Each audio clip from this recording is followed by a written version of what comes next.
Hello, everyone, and welcome to this episode of the OCNJ Local, your podcast for everything happening here in America's greatest family resort. We're your hosts, Dominic Doherty and Drew Fazy. We are your local guys. Joining us again this week is Frank Donato, CFO of Ocean City. So, Frank, thanks again for taking the time to meet with us today. No problem, guys. Good to see you. Thanks for having me again. Yeah, thanks for being on, Frank. This is another good topic and something that I think is widely misunderstood. So appreciate you coming on and rightfully so. It gets complicated. So we'll get into so the weeds complicated today. That if you're watching this on YouTube, Drew has his glasses on. That's how complicated it got. All right, so be ready, people.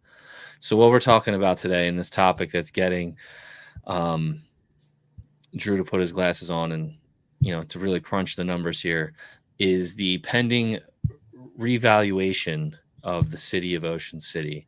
So, Frank, can you take a minute and just kind of explain to us what we mean by the revaluation of Ocean City? Yeah. We have in town, we have a rateable base. It's the collective value of all of the properties in town, condos, commercials, residentials, single families, duplexes, and we're worth over 12.9 billion, almost $13 billion. But that's everyone's assessed value, right? Everyone has a fair market value or what they would sell for in the real estate market, which in general is probably, for the average properties is twice what the assessment is on your books, right? So Sure. you're paying your taxes on your assessed value. But since the value of the properties in the town has escalated so much, gained value so much over the years, what happens is the assessments fall behind the real estate market. They become older, they become dated, they become a fraction of what the property would really sell for if you were to list your house for sale. And then every once in a while, the town has to go through a process to do what's called a revaluation or a reassessment in some cases, to then update the value of all of those properties and try to, as closely as we can, match up to fair market value. And that's required by the state, isn't it, Frank? It is. In normal situations, as soon as the ratio between the assessments and the fair market value on average throughout the whole town would drop below a certain percentage. I think it's usually, once you get down in the 80th percentile, you're starting to get a little, outdated as far as the fair market values. And normally you would get a letter from the, whatever county you reside in, the town would get a letter from the county tax board or the state tax board ordering you to do a reval. The problem is in this market, we have 16 towns in Cape May County. 15 of them are way below that 80 percentile threshold. In Ocean City, we're at 55%. So, on average, like I said, we're about half of fair market value with our assessments. And I think most people, if they look at if you look at what you're paying taxes on versus what you think you could sell your house for, it's generally in that range. In my budget presentation, what kind of spawned this topic and was on the front page of Sentinel, front page of the press last week was in my budget presentation, everybody wants to know what the effect of our budget and taxes is to their individual home. And I used $645,000 as the average assessment. And there was a couple chuckles around the council room and amongst the council table that day. And I said, hang on, I know what you're going to say. There's no way that $645,000 is the average property value in Ocean City. And it is the average assessment. And I said, that $645,000 home is probably more like $1.2 million or $1.3 million. And then, from there, I sort of took a minute to explain, how that happens, why it happens, and how to fix it in the form of a revaluation going forward. But That's what kind of kicked off those articles that were on the front pages of the paper last week. So what's the process moving forward? Who does the actual assessment? How long does that take? That kind of thing. Good question. The first step of the process is for us to get our tax maps certified by the state of New Jersey, the Board of Taxation, and we're working on that as we speak. The tax map is a constantly changing and evolving document. People with subdivisions, condo changes, the properties are always, reshaping in town. So we have a couple years worth of changes that we need to get updated and documented with the state, and then they certify a new map. Once we have a new map in place, which we plan on having by June or July, we think we get a certified map in hand by then we would have to do a request for proposal, an RFP we call it, to hire a company that is certified that's capable to do a revaluation, which there's only a couple of them in the state of New Jersey. And like I said, almost every town is going to be in the boat where they're going to be needing the service in the next couple of years. So and imagine these companies are going to be extremely busy, and it's going to be a matter of how much work they can take on at a given time. So far, the County Board of Taxation has preliminarily notified Ocean City and Sea Isle that they want us to be the first up in this process. Based on our current what they call equalization ratios, which is that percentage. Like I used 55% earlier. That's called an equalization ratio. Sea Isle and Ocean City are, the two that they deem as being, the most fit to go first, and then some of the other towns in the county would follow. Once you get a company on board, let's say even if we hired one by the end of the year, it's probably going to take about 2 years of field work for them to complete the evaluation, inspection, and photography, the pictures of 19,000 some properties in town, compile that all, analyze the data, put it all on the books, get it certified by the state once again, and then we would use those new property values in a future budget at some point once that process is done. So, like I said, hire somebody maybe by the end of this year if we're lucky, 2-year process, calendar year 26, 27. Best case scenario, which is what I stated in the newspaper articles, a new set of values on the books in 2028. So is it a positive thing for us, for Ocean City, that the county has kind of pointed the finger at Ocean City and Sea Isle? Is that a positive thing to get out ahead of it? Yeah, I mean, it's something we knew was looming anyway. We're the biggest town in the county, maybe not geographically, but rateable wise, we're the biggest in the county. Matter of fact, we're one of the biggest in the whole state. We're top 5 in the entire state, believe it or not. So, our little 7-mile by 1-mile island is a very valuable piece of land, piece of real estate. So it's not a surprise that they kind of pointed to us to go first. It'll be nice to get a new, fresh set of values on the books, so that we don't have, everybody will be back on a level playing field, so to speak. But the last thing, the reason we haven't pulled the trigger on this in the past few years is the last thing you want to do is put a new set of values on the books in a real estate market that continues to escalate, because you don't want to go through this process, this expense, a couple years, and the expense, by the way, it's going to be a $2 million endeavor, that the city has to pay for, the taxpayers have to pay for, I should say.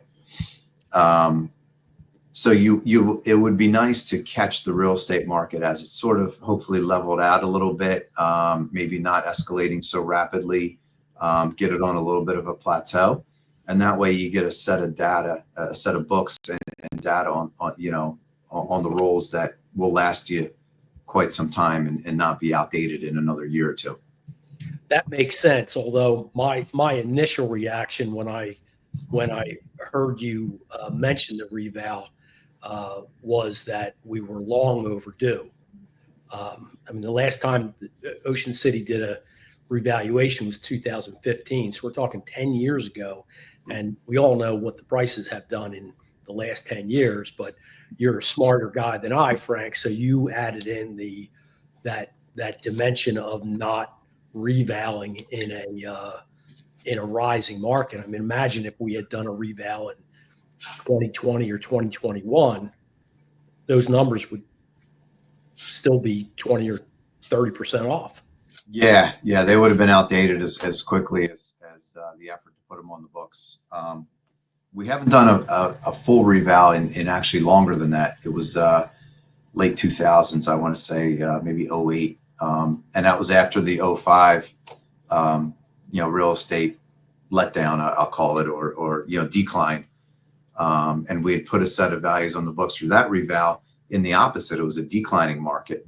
And we did the reval thinking that we caught sort of leveling off, and then prices continued to drop for a couple more years. So the process that you were referring to, which we did a 4-year period, 2012 to 2015, we did some in-house reassessments, which are smaller scale, sort of isolated reval projects that the county actually granted our assessor, Joe Elliott, here in City Hall, the permission to do those little projects, to bring certain parts of our island back into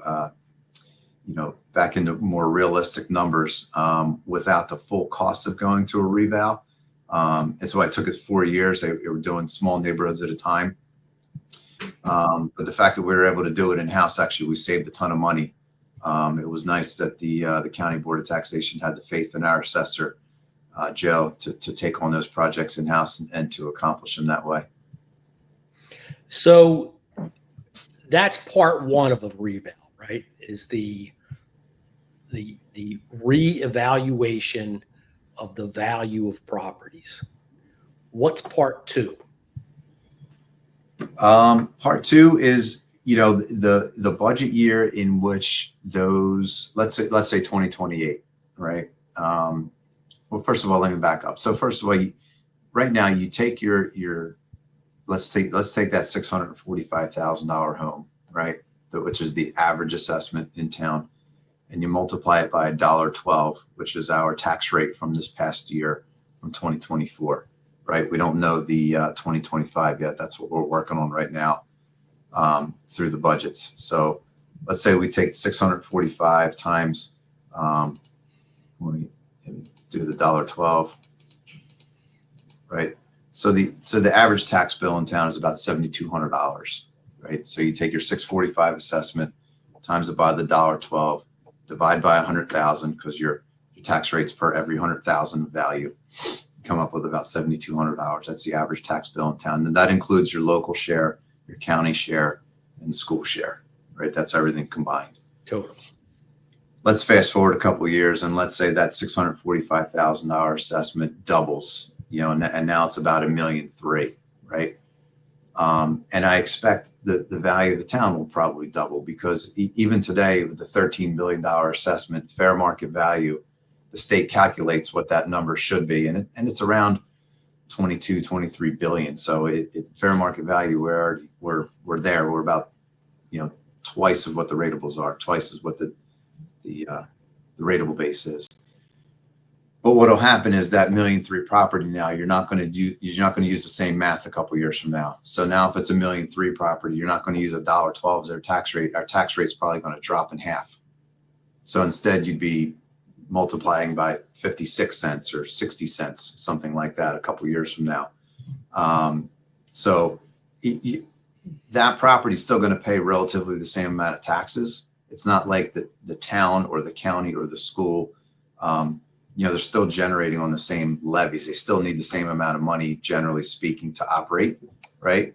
It's just redistributing it amongst the town differently. And now it's a different set of math to get there. Instead of 645 times $1.12, now it's $1.3 million times probably half of whatever that tax rate is, if that makes sense. That's a super important detail that I think is generally very much misunderstood. I think there's an awful lot of people out there that are viewing the reval as a way for the city to increase their tax revenue.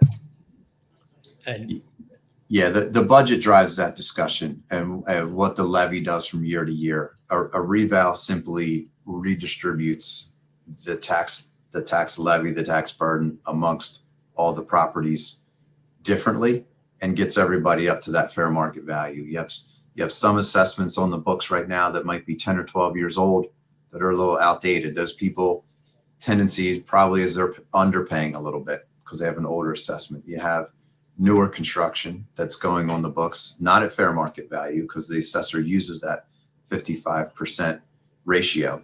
When they'll work up what the fair market value is on that new construction, but then multiply it by 55%, and that's what it goes on the books on. But since that's a relatively fresh ratio that goes on the books as such, you got people in the middle that maybe are 4, 5, 6 years old that it's not a real stale assessment. It's not brand new. It's right in the middle.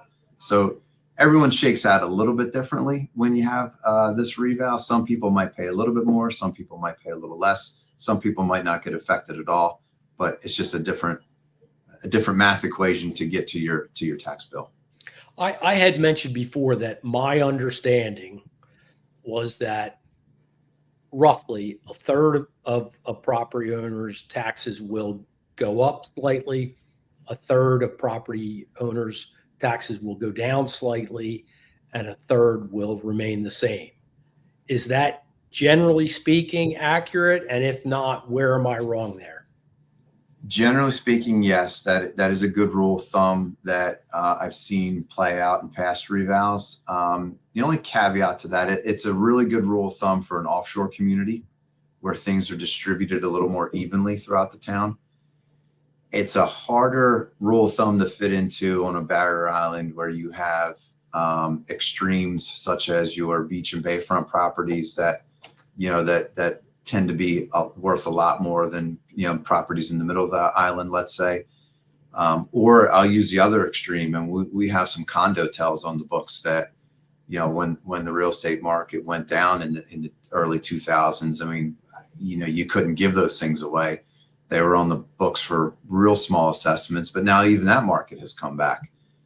You might have a condo tell that's on the books for 50 grand, but might be worth 200 nowadays or whatever. I'm just throwing out numbers off the top of my head, but that's a similar example where something might break that that double assessment rule and might be worth 4 times what it's on the books for.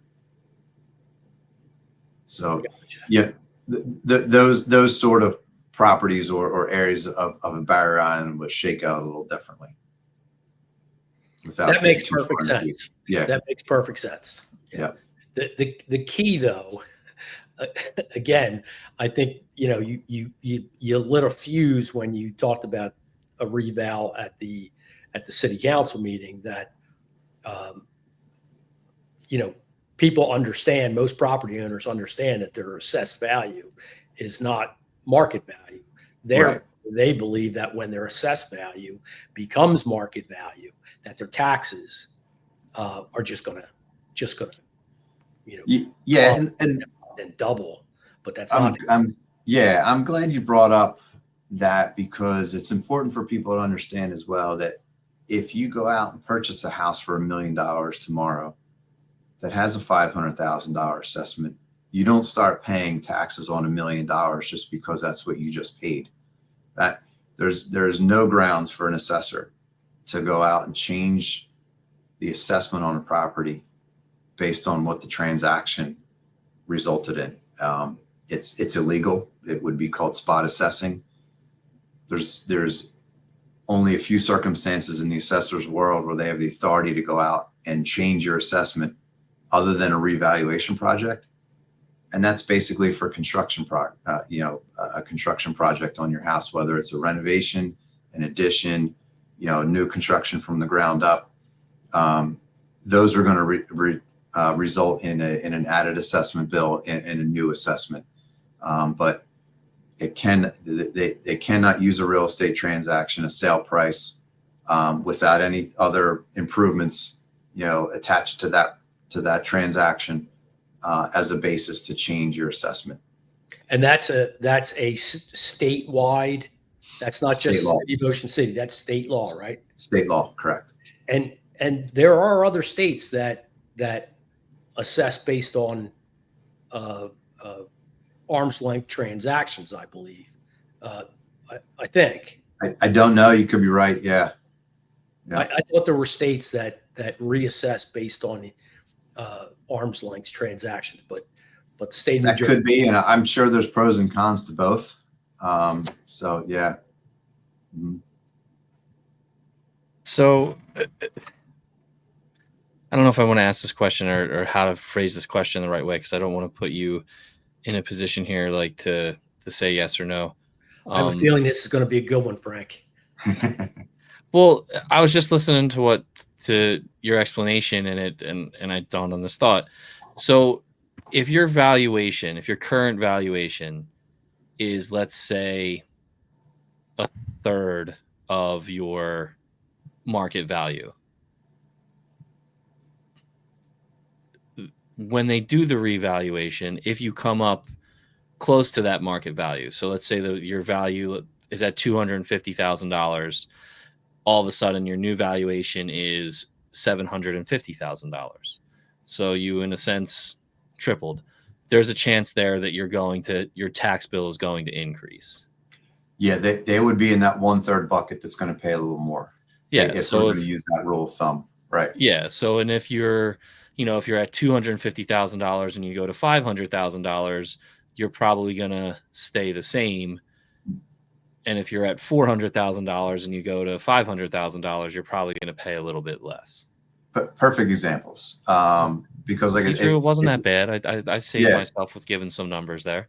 No, it's a good way to put it, because like I said, if we were going to do the reval today, I don't know what's going to happen in the next couple of years, but if we were going to do it today, the town would roughly double in value, right? We would go from 13 to it's somewhere in the low to mid 20s. So if the town doubles, you have to then evaluate what did your property do versus what the overall town did. If your property doubled, well, then you just mirrored what the town did, and you're probably going to stay the same. If your property tripled and the town doubled, to your example, the 250 to the 750, that person will pay a little more. But if you didn't double, if your assessment was closer to fair market value than that, and you only went up,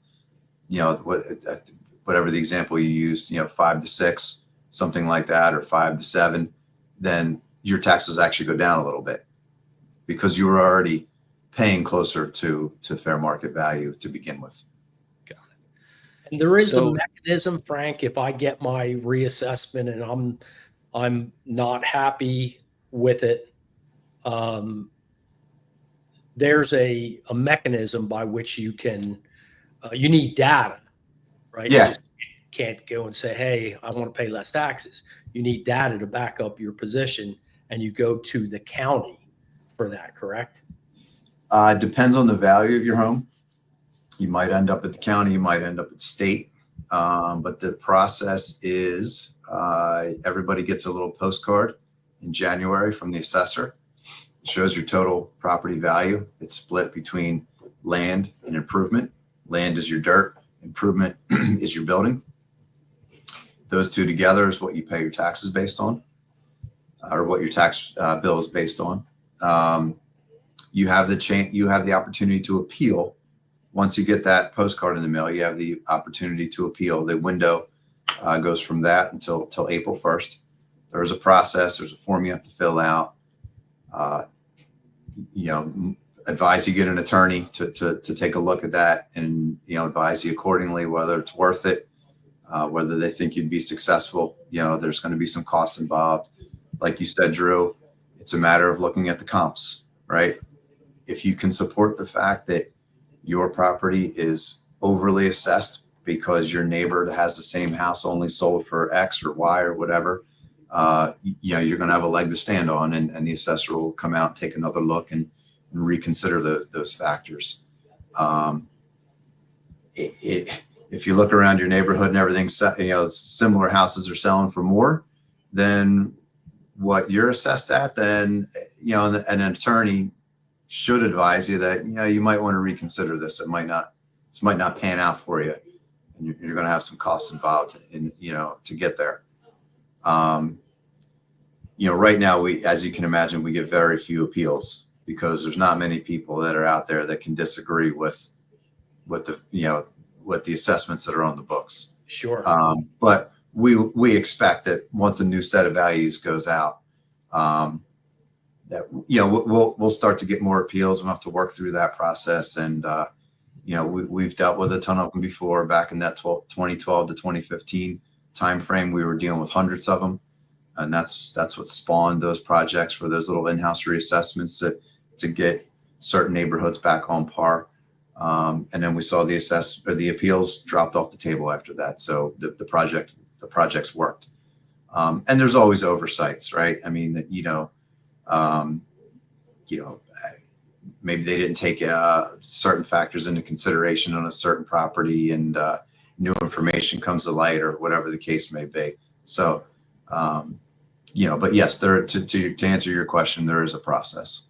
And as far as the process of the actual assessment, is every house assessed, or is it a block by block, neighborhood by neighborhood?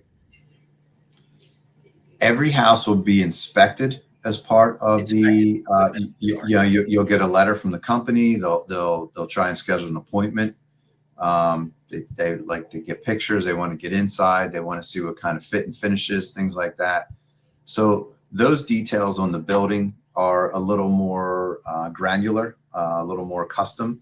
Land values generally will be the same for, it could be certain neighborhoods or block by block. I'll use West Avenue in the South End, where it's block after block of similar duplexes, right? You can expect the land values down there to be very similar, for large stretches of certain areas of the town. And so you won't see, land values are a little more, they can do those in chunks, so to speak, but the individual characteristics of an improvement or a building can change from house to house. All right. So Dom, you want to probably hide that gold bidet that you have in your master bedroom. I'll put it over at your house for the week. Yeah. They're looking at the age of the construction, the finishes, obviously number of bedrooms and bathrooms is that's the meat and potatoes right there. Right. Garage or no garage, storage or no storage, So they are going to come into homes, though. That's interesting. I thought this would be more of like an outside, take pictures, look at the property. Like, no, they want to see, if you got the crown molding and the gold bidet and that kind of stuff. Ideally, yeah.